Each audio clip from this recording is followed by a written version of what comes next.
Good morning, everybody. Like, comment, subscribe. And ring the bell.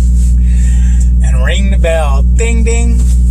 Anyways, it is Sunday, March. What is today? Sunday, March 15th.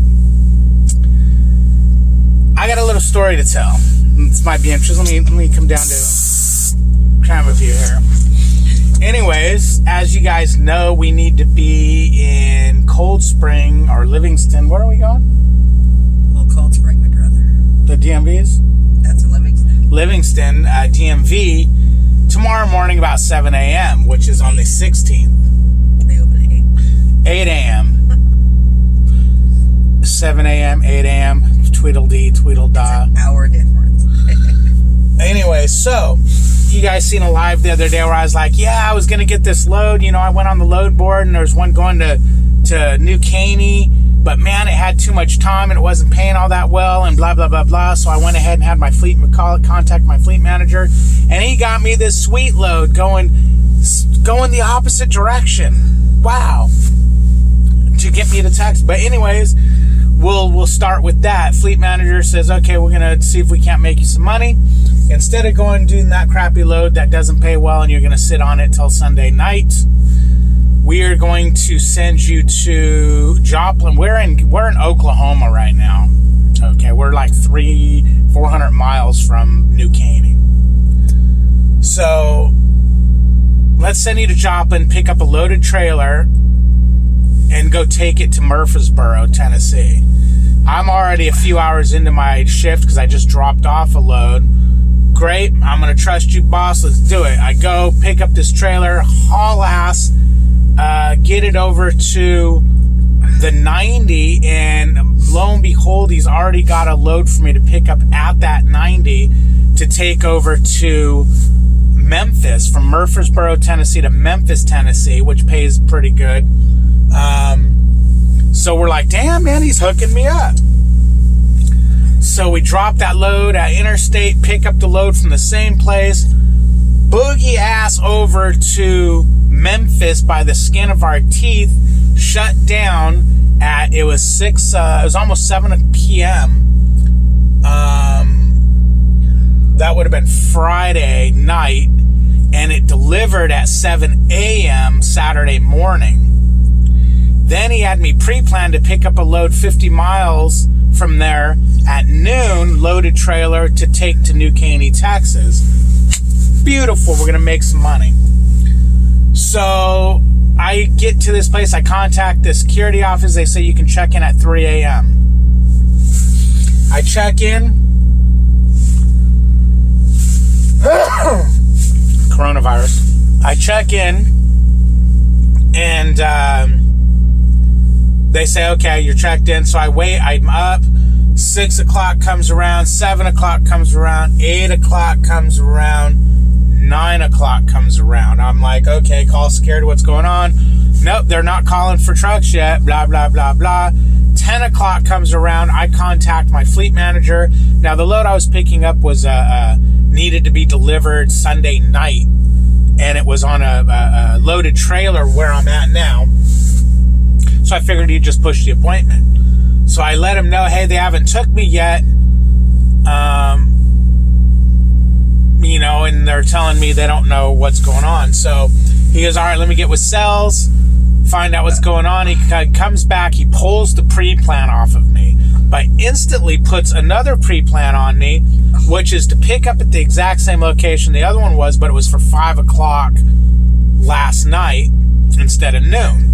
And that load was going to Houston, Texas, which is fine because I need to stop. I parked the truck at the drop yard in Houston anyways. But it delivers on Monday at 5 p.m., which, no, I need to be at the DMV at 8 a.m. on Monday. So I say, hey, you do realize da-da-da-da? He goes, yeah. I go, can I drop this at the yard? He goes, no. He goes, I can't approve you to drop it at the yard, but I'm working on getting it, I guess, repowered over in Houston. Okay, so a couple hours go by, let him know we still haven't went in. He comes back and he says, yeah, there's nothing we can do. You're just going to have to wait for him to call you in.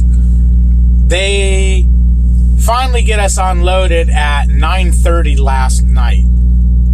My appointment to pick up this trailer was at 5 p.m. But again, it was a drop and hook, so it should be ready. So I get the dispatch from night dispatch to come pick this up, and I noticed that the appointment time was still for 5. So I called him. I said, look, man, I go, this was supposed to be picked up at 5. As you can see, it is now 9:30. I got to go get the trailer washed out up the street, fill it up with fuel, and then go get it. Can you open that appointment up? He goes, yeah, no problem. So he opens the appointment. Now, why I had them do that is if I would have just come here, guys, and dropped the trailer and not paid attention, because they don't, you know, from what I understand, they don't really tell you sometimes when you get a service failure, because I know people who say they've looked and all of a sudden they have one. That would have been a service failure to drop it off at, I ended up getting here at 11:30 last night by the time I fueled and drove the hour or whatever to get over here and everything. And it would have, the computer would automatically have said, hey, it was supposed to be dropped. You're supposed to pick this load up at 5. You're here at 11:30 at night. Service failure. So he opened up the appointment till 3 a.m. So no service failure. I get here. No one's in the security office. I wait around for a while trying to find a phone number to call. Someone finally shows up. They let me in. I come over ship and receiving. Go in there. I give them my load number, and first thing I notice is they have this these cubbies on the wall that Prime, Melton, you know, not Melton, but Martin, and so on, and different company names. So he goes through, there's 3 things for Prime. He goes through them. I notice instantly he didn't grab them. I'm like, oh crap. Now he goes to the next company. He finally gets all the way up to the top to Martin Transport. And he goes, what's that load number again? And I give him the load number, and he goes, yeah, we put that load on a Martin trailer, not on a Prime trailer. He goes, it won't be till morning till we can email somebody and get this figured out. He goes, but yeah. He goes, yeah. I go, well, where's that load going? He goes, Virginia. I said, well, that's not my load. I go, my load's supposed to go to Houston, Texas. So he looks on his computer. He looks on his thing. He goes, yeah, we have nothing going anywhere near Texas. So I talked to night dispatch, and I'm an hour and a half into my clock at this point. Talk to night dispatch. He says, okay, let me work on it. Let me see what's going on. So I let him know, all right, man, my clock's running. You know, I need to be in Texas, Monday morning, remember? So yeah, let me work on it. So I asked, hey, can you park here overnight? He goes, yeah, sure. He goes, just back it against the wall. So I back over here. 2 o'clock comes around, nothing from dispatch. 3 o'clock comes around, nothing from dispatch. I get a crappy night's sleep because I'm awake, falling asleep, wake, falling asleep. 6 o'clock rolls around in the morning. I'm at that point, I'm like 6 hours into a break. So I start, what's going on, blah, blah, blah, blah. Long story short, but long, but short. He's all, well, I looked into it. Now it's a different dispatcher. Let me get with day sales, blah, blah, blah, blah. So then he finally comes back and he goes, yeah, we have nothing, he goes, I'm working on something for you. So I said, okay, now you do know that I have to be in Houston 8 a.m., Cold Springs 8 a.m. or 7 a.m. Monday morning. Because it's 600 miles from here, guys. And, no, I didn't know that, he tells me. And I'm laying in bed. I'm going back and forth with him with my CPAP on, on the app. So he comes back, no. There's no notes about that. It says that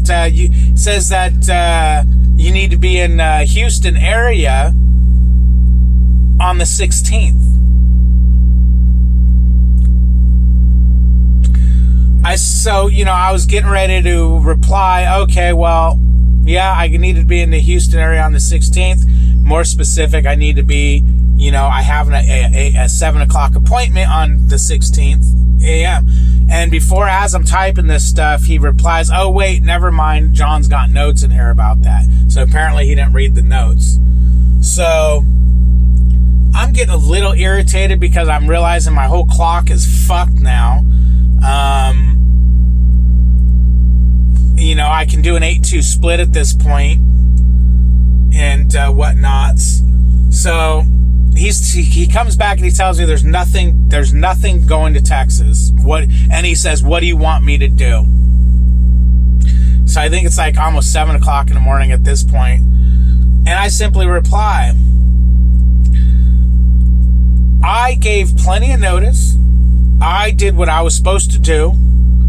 I got screwed up by said company holding me at the delivery for 16 hours, 12 hours, whatever it was. I got screwed up by this load that doesn't exist, which took me 50 miles in the wrong direction. I need to be to Texas at this time, and I need to get paid for it. So I essentially said, well, you need to pay me to go home. So he came back. I can't do that. That has to be approved by your fleet manager. So I told him, call him. I said, good, call him. Because at this point now I'm irritated. So it's no more of, it's early in the morning, da-da-da-da. No, call him. Tell him what's going on. Because, number one, I think John would want to know that his plan got completely screwed up and one of his drivers is getting screwed up. So, at this point, he goes, well, I'm not going to call him, but I'll text him. That's fine. I got to get rid of this gray chunk of mustache hair right here. It always makes me think, do I got snot hanging out of my nose? No, you're just old. I'm just old. That's what I'm worried about. I'm growing a beard. I'm worried about it being too gray and making me look too old, so I might have to ditch it after men are all. distinguished with gray. Anyways, I'm having a squirrel moment. I'm just completely getting off track here. As always. So anyways, I said, yeah, okay, text him. That's fine. And I lay there and I'm boiling in my own body at this point. You can hear the water boiling, my blood boiling in my veins. So then I get a, new important message. I look and it goes, oh, sales just said, and it looks like he forwarded me the thing from sales, that your load is this load number. So go up there and see. So I said, okay, but I did tell them, just so you know, anything going to Texas or that direction, and they had nothing going that direction. So I'm not planning on there being anything here. So I get out of my truck and I'm directly across from shipping receiving. I get out of my truck and there's a couple guys standing by the doors of shipping and receiving talking. So I start walking over there and the one guy looks at me and he goes, oh, are you the prime driver? Oh, look at the little baby. Are you the prime driver? And, me being in the crappy mood that I was in, I wanted to say, no, man, I'm not the prime driver that you just seen get out of the truck with the big-ass prime logo up above there. No, I'm from Chicago. I'm the Detroit Indians. But me being the nice professional driver that I am, yes, sir, I'm the prime driver. How you doing this morning? Good. And he starts up with this whole, yeah, here's what happened. So as soon as he said that, I felt a little better that, okay, here's what happened means that I might have a load going to Texas. And apparently, yeah, they gave me the wrong load number last night that I gave them. So then I said yes, and that's why I asked them about, do you have anything going in the direction of Texas? Because I understand, guys, they could be one number off, and people sometimes cannot figure that out. So I figured, do you have a load going to Texas? Do you have a bathroom in there? I don't know, but they have outhouses right there. I don't think they have a bathroom in there. I don't think drivers are allowed in. Oh, really? Yeah, so you're going to have to use the outhouse. But you can go ask, though. I mean, go ask. I'll go ask. So, yeah, because they might see a woman, and you know how these places, they let women do things they don't let men do. Well, because we're not pigs. What's up with that, man? You go into security guards, hey, man, can I use your restroom? Oh, hell no, there's a shack over there. And I said, oh, my wife's going to love that. And he goes, well, she goes, it was a female and a couple males, and she goes, oh, well, if it's for your wife, yeah, just tell her to come in and we'll let her use the bathroom. It's like, I appreciate that. I appreciate you guys are going to hook my wife up, but that's kind of double standard, don't you think? So anyway, Squirrel, again. So anyway, he tells me, yeah, wrong number. He goes, and then, yeah, and then this, and then that, and then blah, blah, blah. He goes, so is that, so then he goes, is that you right there? And he points to my truck and trailer again. No, man, I'm from freaking, I came out of the outhouse over there. Yeah, that's me over there. He goes, okay, go ahead and back it up into door 41. No, 42 is what he said. 41, no, 42. And we'll get you loaded. Right on.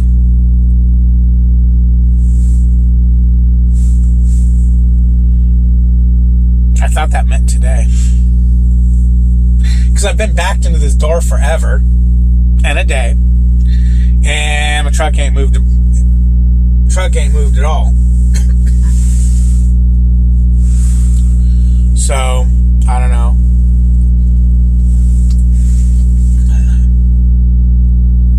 Yep, they ain't letting her use that restroom. She came right back out. She's got to go use the outhouse. So this is one of those that trucking moments that I thought were going to get really bad because, yeah, I was not going to be happy about... I thought I'd let you know. Yeah, he says because of the coronavirus, they're afraid to let anybody in. Thank God those porta potties were just put out yesterday. Oh, nice. So I'm going to go over there. Did you ask him when he was going to load us? Not a lot of people I saw inside the building. Maybe one person. Yeah. Okay, so if you guys didn't hear that, she went in. They said, yeah, because of the coronavirus, they're not allowing anybody in the facility. So those porta potties, he said, was put out there yesterday. So I should go in there and start coughing in there. Can I get my load? Oh, now he's came out. Now he's going to smoke a cigarette. Maybe. So that's that trucking moment. I don't even know if I can make it to. Let me see. Let me move the camera. And next step is the 90, which we can't take it to because unless they're going to let us just drop it there. See how far it is. Proceed to the highlighted route. Use current route, $14 in tolls. I ain't even going to try to bypass it. I need the quickest way there. 643 miles, 11 hours and 37 minutes. So yeah, we're not going to be able to take it all the way in.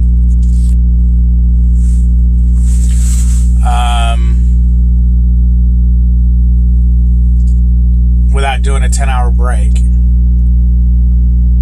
And that load needs to be delivered tonight. Well, they're gonna be able to postpone the delivery appointment because this load was supposed to be picked up yesterday at last night at 3 a.m.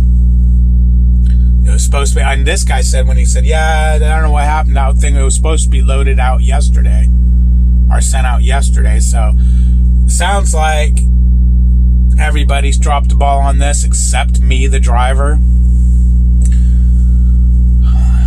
I'm not one to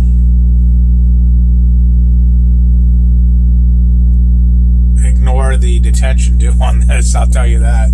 First thing Monday morning, I'm going to be finding out what my detention pay is going to be on this. And I already put it in my little book, my detention book. I already got my drop off in there. So Monday morning, I'm going to be sending a message to my fleet manager. I'll probably wait till Monday afternoon. That way he can get his Monday morning yah-yahs out.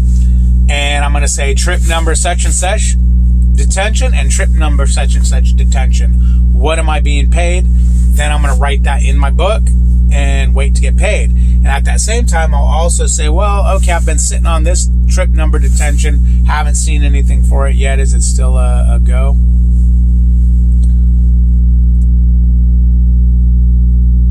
And then when he's thoroughly annoyed, I'll go, okay, and here's these 5 trips. I need to find out what's going on with the reefer fuel credits. So I'll probably wait till Tuesday to do that, because Monday, you know, being a business owner myself, you know, owning the appliance business, Monday mornings were a nightmare. So I'll probably wait till Tuesday to hit him up with all this stuff. I know someone's going to say, why? It's his job. Let him, you know, it ain't your fault. I know, but still, you know what? John and I, we need to work together to make money. If I'm not making money, he's not making money. If he's not making money, I'm not making money. So for me to screw up his day, I think would be a little selfish-like, because I don't need to find out any of that stuff Monday morning. I can wait till Tuesday or Wednesday or Thursday. It doesn't matter, just sometime during the week. So I'll wait. I won't hit him up Monday morning. He'll be too busy. And I don't know, he might have already been texted about this problem, because I know it seems like last time I was running into a problem like this on the weekend dispatch,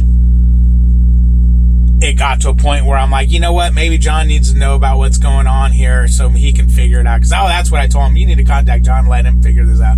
And when I did that last time, he said, he already knows, he's working on it. So apparently, I don't know if it's just John, because he's, you know, he seems to be a workaholic or what.